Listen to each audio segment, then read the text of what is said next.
ओम शांति। आजिर साकार महावाक्य 15/1/2026। मधुर संतानगण, तुम मुखरु केबे भी हे ईश्वर, हे बाबा शब्द बाहरिबा उचित नुहे। यह तो भक्ति मार्गर अभ्यास। प्रश्न, तुम माने धड़ा पोशाक काहेकि पसंद करुछ? यह केउ कथार प्रतीक? उत्तर, वर्तमान तुमे माने ई पुराणा दुनियारू जी थाउ थाउ मरी जाइछ, सेतिपई धड़ा पोशाक पसंद करुछ। एई धड़ा पोशाक मृत्यु को प्रमाण करुछि। जदि केही मरी जाए तेबे ता उपरे मध्य धड़ा कपड़ा पकाई थांती। तुमे पिला माने मध्य एबे मरजिबा होइछ, अर्थात जीवित थाई मध्य पुराणा दुनिया पुराणा जीवन रू मरी जाइछ। ओम शांति। आत्मिक पिता बसी आत्मिक संतान मान को बुझाउछंती। आत्मिक अक्षर न कही केवल पिता कहिले मध्य ठीक हब। बाबा बसी संतान मान को बुझाउछंती। समस्ते निज को भाई भाई कहउछंती। तेणु बाबा बसी संतान मान को बुझाउछंती। समस्त को तो बुझाउ नथिबे, समस्ते निज को भाई भाई कहउछंती। गीता रे लेखा जाइछि, भगवान उवाच। वास्तव रे भगवान उवाच कहा प्रति? समस्ते भगवान कर संतान। सीए हेले पिता, तेणु तांकर संतान समस्ते हेले भाई भाई। भगवान ही बुझाई थिबे, राजयोग शिखाई थिबे। एबे तुम बुद्धिर ताला खोलिछि। दुनिया रे आउ कहार बुद्धि रे एभळे विचार नथिबो। तुम मानकु बाबा संदेश मिलिबो, सेमाने स्कूल आसिके पढ़िबे। तो जे प्रदर्शनी तो देखिथिलु, एबे जाई किछि अधिक शिखिबु शुणिबु। प्रथम प्रथम मुख्य कथा हौछि ज्ञानर सागर पतित पावन गीता ज्ञानदाता शिव भगवान उवाच।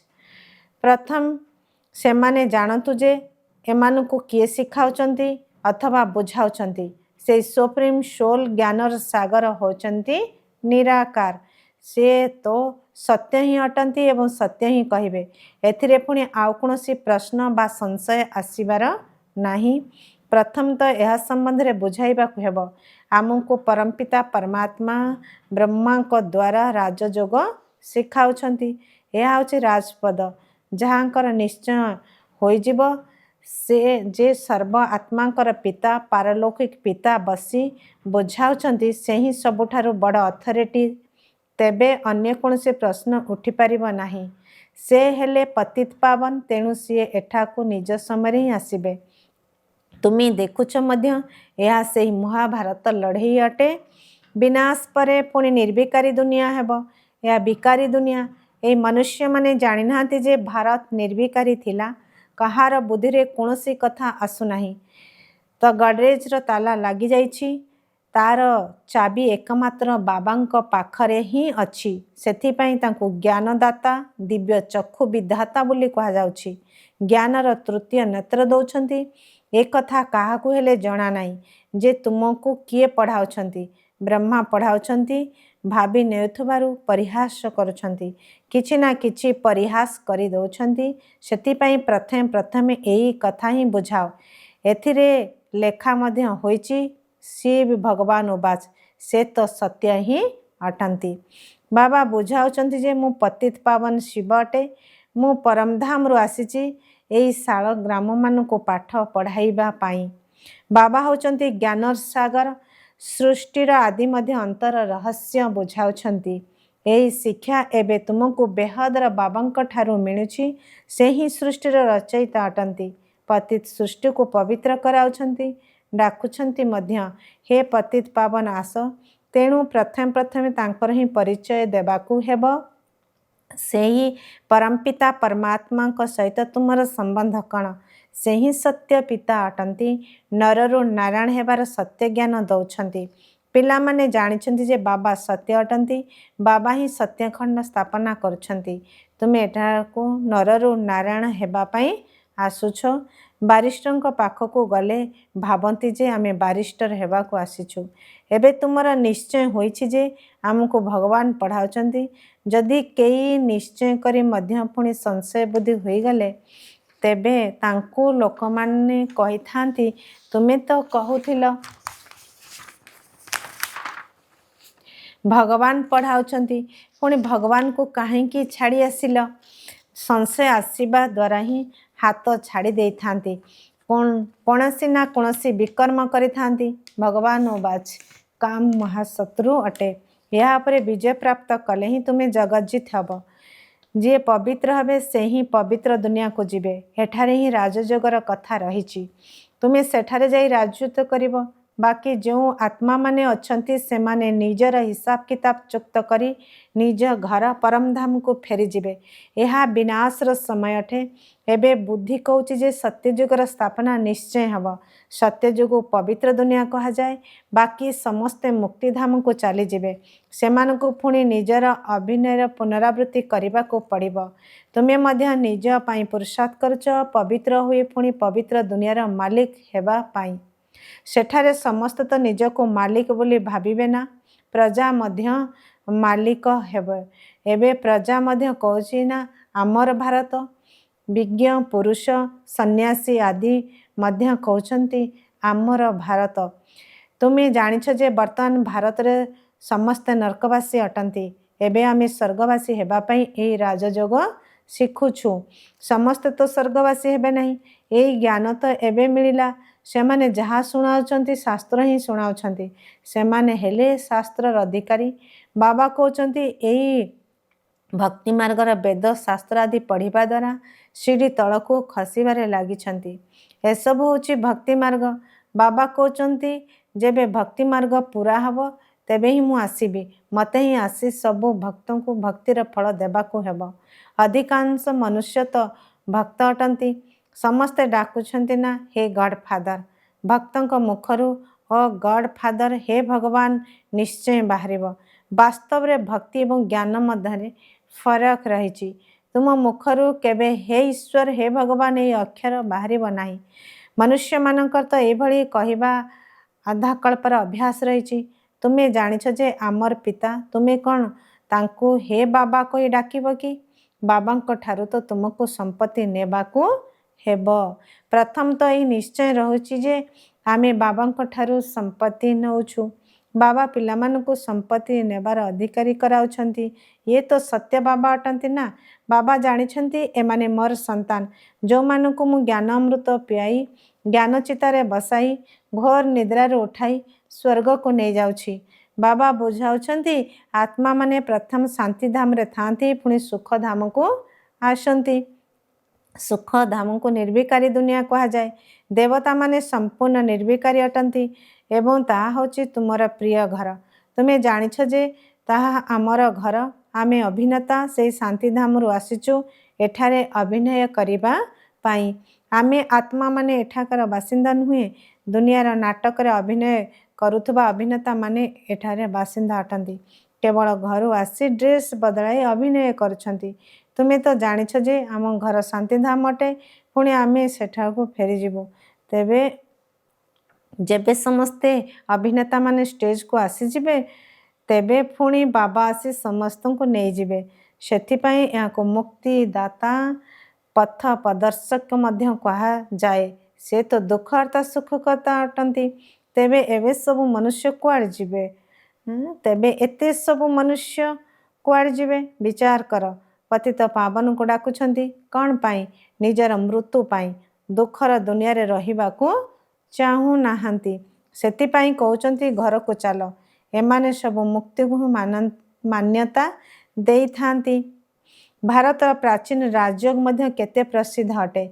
विदेश को मध्य जाउछंती प्राचीन राजयोग शिखाइबा पाई वास्तव रे हट जोगित राजयोग जानी ही नाहांती तांकर जोग ही भूल सेतिपाई तुमको जाई सठिक राजयोग शिखाइबाकू हेब तुमे माने सन्यासी मानकर कौपुनी देखि तांको केते सम्मान देई थांती बौद्ध धर्म रे मध्य सन्यासी मानको कौपुनी पिंदिथिबार देखि सम्मान देई थांती बहुत समय परे सन्यासी होई थांती बौद्ध धर्म रे मध्य आरंभ रे के सन्यासी हो नथिले तो जेबे पापर वृद्धि होई जाए सन्यास धर्म स्थापना होई थाए आरंभ रे तो सेही आत्मा माने ऊपर आसी थांती तांको धर्मर समस्त अनुगामी सृष्टि को आसी थांती आरंभरू सन्यास शिखाई कौन करिवे परे ही सन्यास कराई थांती एहा मध्य एई ठारू ही कॉपी करुछंती। ख्रीष्टियान धर्मर मध्य बहुत अछंती जो माने कि सन्यासी मानकर सम्मान रखी थांती। हटयोगी माने कौपनी पिंधि थांती। तुमको तो घर द्वार छाड़ियार नाही ना धड़ा वस्त्र पिंधिबार कौनसी बाध्यता रही किंतु धड़ा वस्त्र भल। तुमे भट्टी रहीच तेणु श्वेत वस्त्र तुमर पोशाक हो जाइछि। आजिकाली धड़ा बहुत पसंद करुछंती। मनुष्य मरीगला उपरे धड़ा चादर पकाई थांती। तुमे मध्य एबे मरजिबा होइच तेणु तुम पाई धड़ा ड्रेस भल।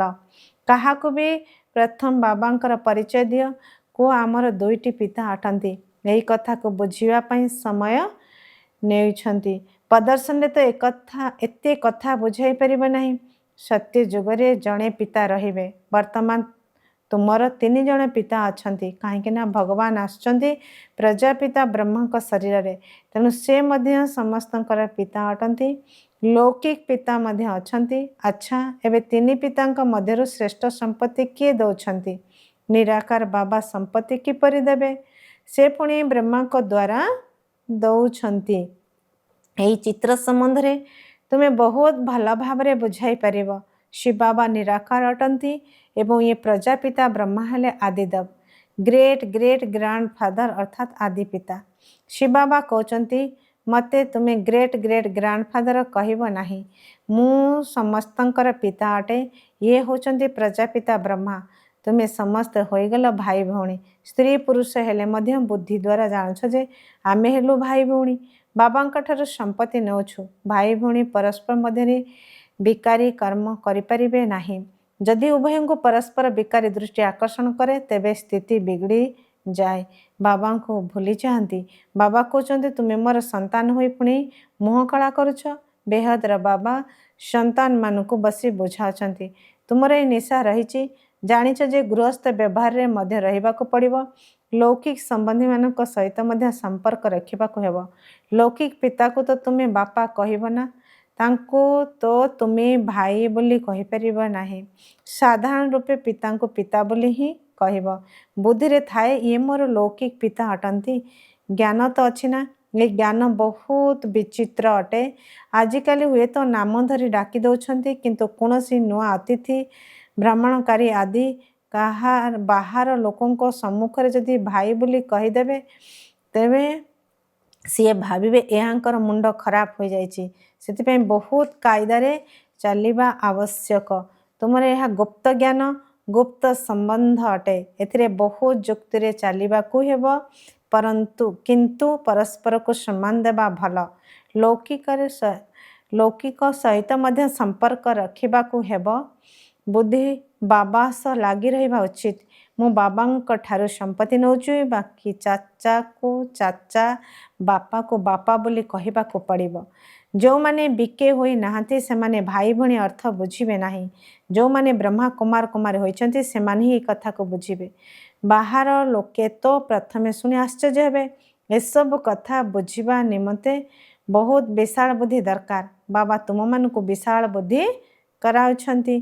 तुमे पूर्वरु सीमित बुद्धि संपन्न थिल एबे बुद्धि विशाल हो जाइछि।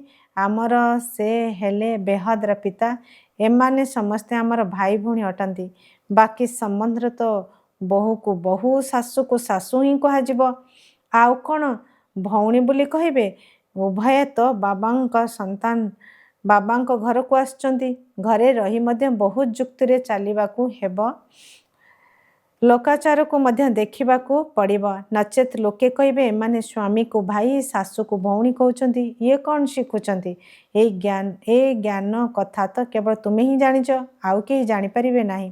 कहउछंती ना तुमर गति मत तुमे ही जान। एबे तुमे तांकर संतान होइछ तेणु तुमर गति मत तुमे ही जानिछ। निजको संभाଳି चलिबाकु हेबो जेमिति केही द्वंद्वरे न पड़ंतु। तेणु प्रदर्शन रे मध्य तुमको प्रथम बुझाइबाकु हेबो जे आमको भगवान पढ़ाउछंती। एबे को से किए निराकार शिव ना श्रीकृष्ण। शिव जयंती उपरे पुणी आस। श्रीकृष्ण जयंती काहेकि ना बाबा राजयोग शिखाउछंती। पिलामानक बुद्धि रे एकथा आसुछि ना जे पर्यंत शिव परमात्मा आसी नांती से पर्यंत शिव जयंती यथार्थ भाव रे ପାଳନ କରିପାରିବେ ନାହିଁ। ଶିବ ଆସି କୃଷ୍ଣପୁରୀ ସ୍ଥାପନା ନ କରିବା ପର୍ଯ୍ୟନ୍ତ ଶ୍ରୀକୃଷ୍ଣ ଜୟନ୍ତୀ ମଧ୍ୟ କିପରି ପାଳନ କରାଯିବ? ଶ୍ରୀକୃଷ୍ଣଙ୍କ ଜୟନ୍ତୀ ତ ପାଳନ କରୁଛନ୍ତି କିନ୍ତୁ କିଛି ବୁଝୁ ନାହାନ୍ତି। ଶ୍ରୀକୃଷ୍ଣ ତ ରାଜକୁମାର ଥିଲେ, ତେବେ ନିଶ୍ଚୟ ସତ୍ୟଯୁଗରେ ରାଜକୁମାର ଥିବେ ନା? ସେଠାରେ ଦେବୀ ଦେବତା ମାନଙ୍କର ରାଜଧାନୀ ଥିବ।